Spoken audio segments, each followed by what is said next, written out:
গাটবক union BNP search committee পরবর্তীতে যদি সংস্কার করে যদি পুনরায় যারা আন্দোলন সংগ্রাম করেছে, যেমন আমি কয়েকজনের নাম বলেছি, এই সমস্ত লোক যদি সার্চ কমিটিতে ঢোকে তাহলে আমি ধন্যবাদ জানাবো।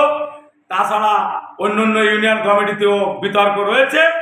যাই হোক, এই বিষয়ে আমি আর কিছু বলতে চাই না।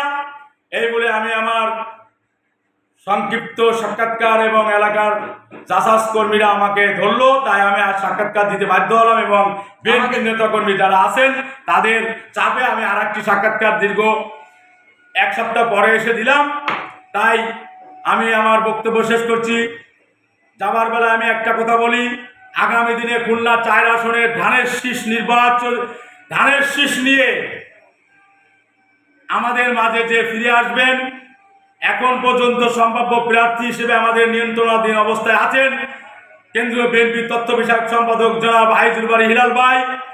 তাকে আমরা ধন্যবাদ জানাই। সকলে আমরা তার সাথে কাজ করব ধানের শীষ নিয়ে আসলে।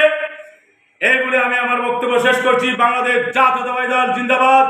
শহীদ প্রেসিডেন্ট জিয়াউর রহমান অমর হোক। দেশ মাতা খালেদা জিয়ার রোগ মুক্তি কামনা করে এবং আমাদের মাঝে ফিরে আসবেন এবং দেশ নায়ক তারেক রহমান বাংলাদেশে আসবে বীরের বেশে। আগামী দিনের ধানের শীষে ভোট হবে তারুণ্যর প্রথম ভোট ধানের শীষের জন্য হোক। তারুণ্যর প্রথম ভোট ধানের শীষের জন্য হোক। বাংলাদেশ জিন্দাবাদ।